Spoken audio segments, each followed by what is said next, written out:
Welcome to the Petersen's Bowhunting Podcast. All bow hunting, all the time. Now, here's your host, Associate Editor Mark Demko. So, hey, everybody, welcome to the Bowhunting Podcast. It's early December here in Pennsylvania. Temperatures are still pretty nice. We have our late archery season that's going to come back in at the end of the month, right after Christmas and before the new year. I do a lot of hunting in January here in Pennsylvania, and it can be what I would say is chilly or cold on certain days, depending where you live.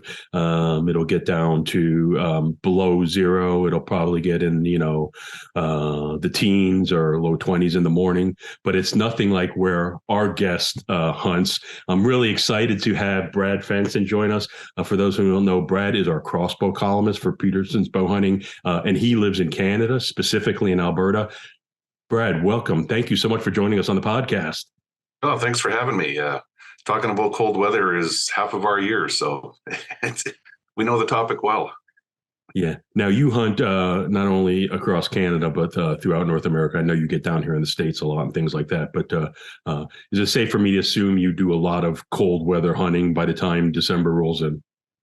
Oh, absolutely. I mean, here in the North, our days are pretty short. Legal shooting light is well after most people have driven to work. And by the end of the month, 4:00 in the afternoon, things are done. It's dark already. So it's cold. There's not a lot of daylight hours, and it just, you have to prepare for it to deal with it mentally and physically. Yeah. So give us an idea right now. As I mentioned here, we're in early December, heading towards mid-December. How cold is it going to get tonight where you're at? Well, we've had some really erratic weather with some nasty cold stuff. Tonight it's going back to minus 28, and that's Celsius, and everyone will say, "Oh, that's nothing Fahrenheit." But I like to remind everyone that Fahrenheit and Celsius scales come together at minus 40. So what I tell people, when it's cold, no matter what thermometer you're looking at or how you read it. Absolutely, and that's true. And obviously, for our listeners, the vast majority are deer hunters, and so I think that'll be a focus of our conversation here: what you can do to stay warm when you're in the field or when you're on the stand. But I'm sure you have a lot of great tips, so we'll just dive into it now. Are you still doing some late season deer hunting back home? I'm into the last couple days of a special season where I live. Our general season closed at the end of November. Mm-hmm. And then through December, we have some special draws where you can get out and hunt, in different places of the province. And there's a few counties that have extended seasons with more tags as well. So I've been crossbow hunting and vertical bow hunting almost every day.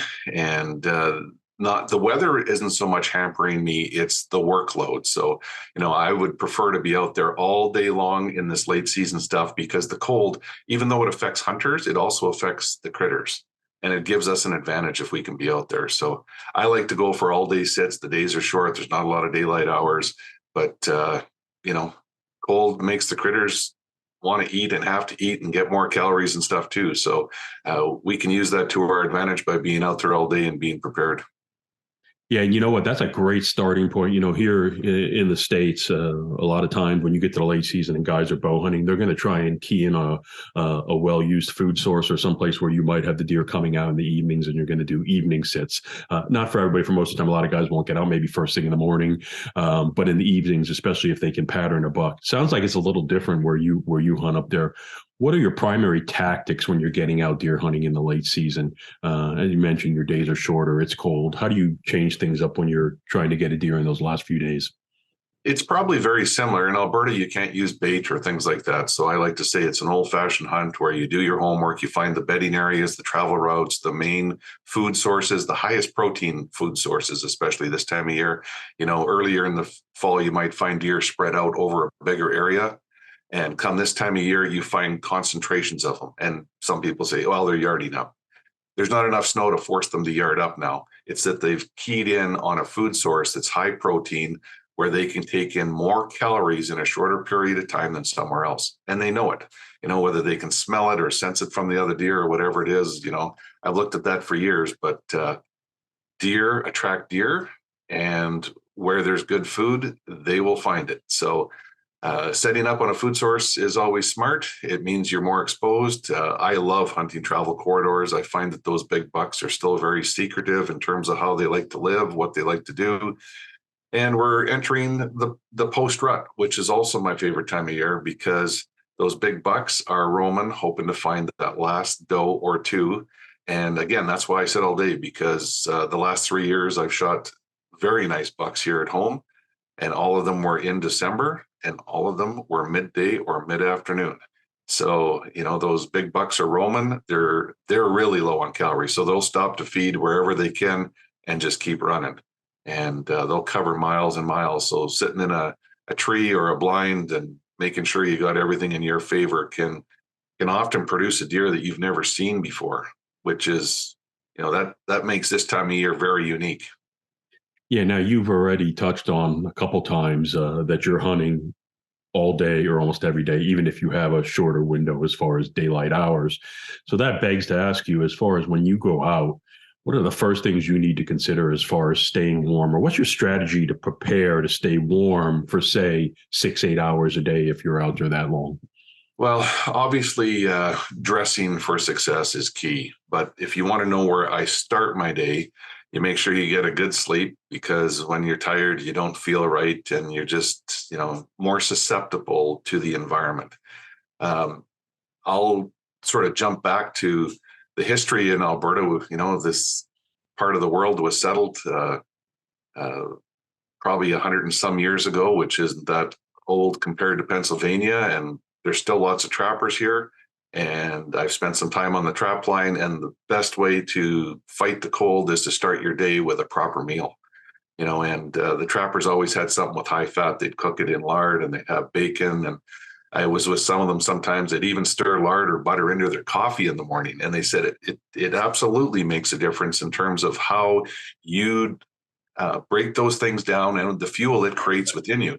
So, where do you want to start? You start by planning your day with a proper meal and enough time to eat it so that your furnace is running when you're in the woods. And that's probably the biggest tip I can give you is eat properly and take something in the field to eat as well, just to keep the fire stoked. Yeah, no, that's great. And how about, since you mentioned, how about beverages? Do you try to make sure you carry something warm in the field, or you have a different technique you use when you're sitting in the blind or on the stand? Absolutely drink something warm. I would never drink something that's cold. It's a good way to start yourself shivering and create a cold cycle for your body. I've spent a lot of time in the far north in the Yukon and Alaska and fished in the summer. And sometimes, you'll be out in July and August, but you better have your long underwear on because it can get nasty cold quick. And I remember coming in a couple times being frozen. And what do the people in the far north do? The first thing they do is build a fire, build a pot of tea, and have something really hot to drink to warm you from the inside out. So I've always remembered that, and that's a big strategy of mine. I'll take a thermos of hot liquid with me. It's actually nice because it's quiet to access and open and drink and do all that as well. But I also always have one in the truck waiting for me when I'm done. So if you hit a point midday where you're getting the shivers and you don't think you can stay there any longer, you can take a short hiatus, go out, have something to eat, have something to drink, get that furnace going again, and get back in your stand. I totally agree. I've long carried a thermos when I go out in the late season as well. Sometimes I'll have coffee, sometimes I'll do tea. I'll mix it up, but it actually is a great tool, and it's something that a lot of people tend to overlook. But it can really be helpful to prolong that sit. Now, I mean, the other big thing is obviously dressing for success. And right before we started this, you talked about you actually start the process of figuring out what you're going to wear much earlier in the year. Oh, absolutely. We know it's going to get cold here every year. Without a doubt, during deer season, we're going to have some minus 35s or even minus 40 degrees. And, you can get frostbite fast, get compromised, put yourself in some scary situations. So you need to think about it, make sure you have the equipment ahead of time and know that it works. But when summer rolls around and we're practicing, I got an archery course set up in my lower yard. I've got about 15 targets, a bunch of 3D. My buddies and I'll get down there, even my family, we're shooting all the time. Like most archers, practice all year means success later in the year. But I'm sure some of the neighbors drive by and think we're nuts because it'll be 80 degrees out. and we've got our full bibs on and our stocking caps and our parkas, and they're done right up. And it's a great test and a great learning situation where 1 second you're shooting in your t-shirt and it's really easy to draw your bow, find your anchor point, do all these things. The next minute you put all this gear on, and it's almost like a competition to see who could maintain their accuracy, shoot the same targets and see what happens. Knowing how you are going to react and how things are going to change way before the season opens and practice for it is probably one of the best things I could recommend for people to be successful when, we're all dreaming of that buck of a lifetime when that big deer steps out and you go to draw and your string pulls across your zipper close on your parka, or you can't get the clearance and you find that you're not anchoring right. There's little things. You might change your draw cycle out a little bit and then pull back in, but you'll know that ahead of time just by playing with the different clothes that you're going to wear when it is cold. Yeah, and that brings up a huge point. You're talking about practicing with your clothes on, but for example, where you live up there, it gets really cold. So do you do different things to prepare your equipment, or are there any tests you've done over time to see maybe how things, when it gets super duper cold, say minus 20 Celsius, minus 30 Celsius, do you do anything as far as going over your bow thoroughly, or maybe making sure your crossbow is working properly? Absolutely. I always check, especially when we're hunting day after day, because a lot of times if it's minus 30, you come in, bring your equipment in at night, that frost will develop on it. There's condensation. There's all kinds of little points that can compromise your equipment. So I usually bring things in, let it warm up for half an hour, give it a complete wipe down, check anything, see if I need to work any metal parts with a little bit of oil or something to make them ready for the next day. But I've also tested everything in the cold. You live in Pennsylvania. You're going to have cold weather in your late season. How many times have you gone out and shot your bow just for fun when it's super cold? Most people look at the temperature thermometer and like, I ain't going out there. There's no way. I'll do it for a big deer, but I'm not going to do it to practice. But over the last couple of winters, I've taken out my vertical bows and crossbows, and I try to target the worst day possible. So the last time I did this, it was minus 42 degrees, which Celsius, Fahrenheit, it doesn't matter. With the wind chill, it was colder than minus 50. Went out there, all the bows sat out on a table for at least half an hour, and then we shot them all through a chronograph just to see. I was surprised that there's zero performance difference in the cold versus when it was 80 degrees out. They shot the same speed. They shot the same cycle. It was me that was different. My muscles weren't as strong, especially after you shoot a few times. You find that it's harder to do the cycle. But I also noticed that gear that wasn't out in the cold as long and had a time to acclimatize tended to cause, the only problem it would cause is some of the limbs or cams would creak a little bit in the cold. Mm-hmm. So the one recommendation I would make for hunters is if you're hunting in the cold and you got a safe place, if you live in a place where you don't have to worry about leaving gear in your truck, leave it out there, leave it in the cold. It's less likely to make noise or have performance issues because of the hot, cold cycle that you're putting it through. Make it cold, leave it cold, use it cold. It'll work just fine. Yeah. And, that's a great point as far as making sure you're just totally familiar with equipment. You go so far as make sure you're familiar with it in all types of weather conditions. Now, the other big part is obviously dressing properly. You mentioned you practice in the summer or the early fall and you put all your clothes on and you're shooting and things like this. But walk us through what you wear in the field when it's this cold. When you're deer hunting in December, what's your go-to dress? What do you put on? What are the things you can't live without and why? I've got lots of what I would call high-tech clothing. I've got, Sitka gear and Nomad gear and a whole bunch of different brands. But basically, when it's super cold, I'm going to start with my hands and feet. I always like to wear liners. I think that the worst thing that happens is, even if it's a short walk to your stand, you've got these big boots on, all this clothes, you heat up, your feet start to sweat and you go sit down. It's the worst thing possible. So having sock liners to pull that moisture off your feet as soon as it occurs makes a huge difference. Same with your fingers. You don't need nearly as much insulation to keep them warm if you have that liner, and any moisture, any sweating, any type of buildup of moisture at all is going to just be pulled right off your skin. That's going to help keep you dry. long underwear and stuff come in different weights. They have the expedition weight that's got high pile.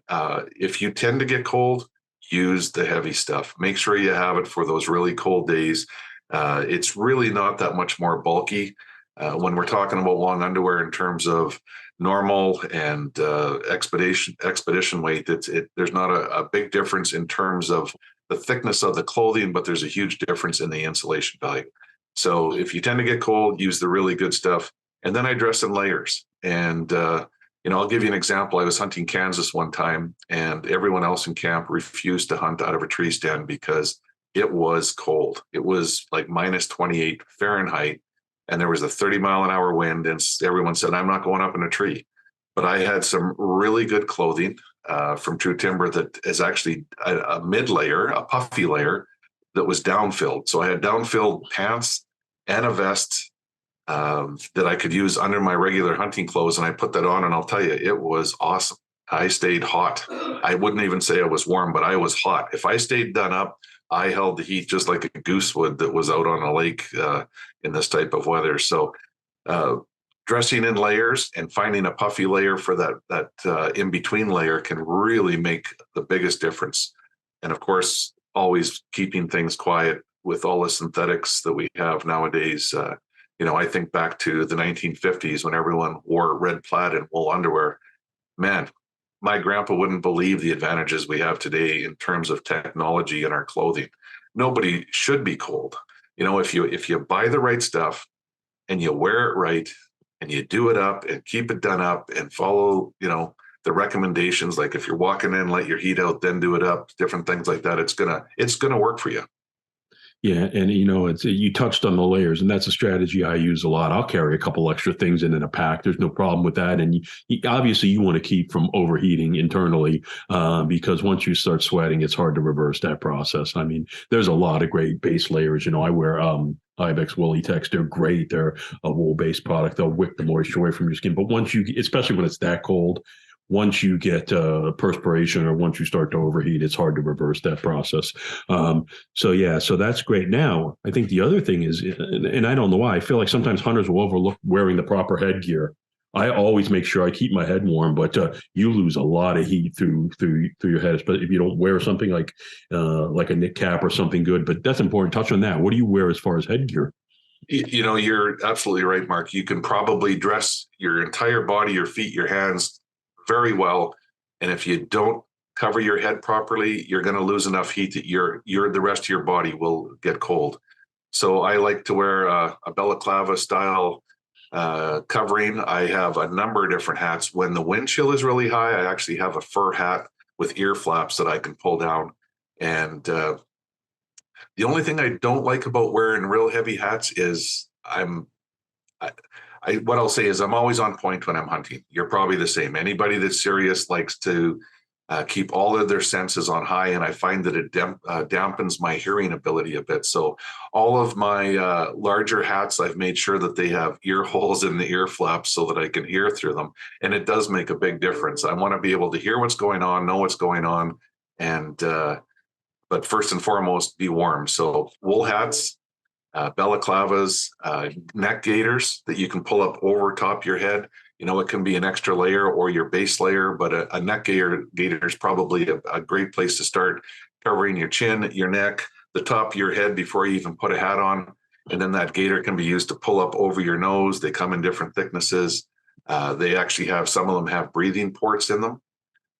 So again, your head is very crucial to your overall longevity in the stand. So think that way. If you have to get a fur cap like they used to use many years ago, do it. If you've got a wool cap with ear coverings, that would be ideal. Stocking caps in Canada, we call them a toque, which some people might not know what it is, but everyone in Canada has a toque or two or three or four. Yep, that's the first time I've heard that word, but it's a crucial piece of equipment, sometimes not thought about as much as your outer garments, your boots, and things like that. Now, as far as footwear, do you have preferences for as far as boots and or socks? And, I'll be honest, like for me, it doesn't get cold enough here. I will actually wear a good pair of neoprene boots with good moisture wicking socks, and they'll carry me through most situations down here. I'm not sure to do the same for you, but if you have insulated neoprenes, it's amazing how well they keep your feet warm. Well, yeah, I'm glad you touched on that because I might have overlooked it, but I have a pair of dry shod Yetis that are good for -40. And I honestly believe that if you wear the proper socks with liners and either a really high pile synthetic or a wool sock, that they're probably ideal for that -40, -50 stuff. I mean, that's the same boots I wear when I go ice fishing, and you're in kicking the ice and water out of the holes and having fun. And I wear those deer hunting again because I think that the neoprene and the rubber bases give you a bit of a scent advantage over leather. Yep. But more than anything, they keep you warm. So they come up your calf, they fit snug, they fit tight. So there's a lot of things about them that can help transmit heat up and down your legs and feet where leather boots don't. So great choice. Yeah, well, and I think the other thing we should touch on is we were talking about technology and clothing, but obviously there's a lot of other accessories you can carry in the field now, such as hand warmers, rechargeable foot pads, insulated and even rechargeable seats and things like that. I should ask you, do you use any of those products, and what have you found to be some of the most effective?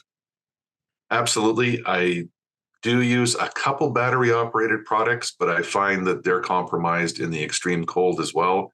And if you become dedicated to those products, they're going to let you down at some point because the batteries aren't going to be there, not going to work, or you're not going to have spares. So I tend to use more of the hand warmers. And when I get them going, I usually start them at least half an hour before I leave home in the morning, make sure that they're going to be good and hot.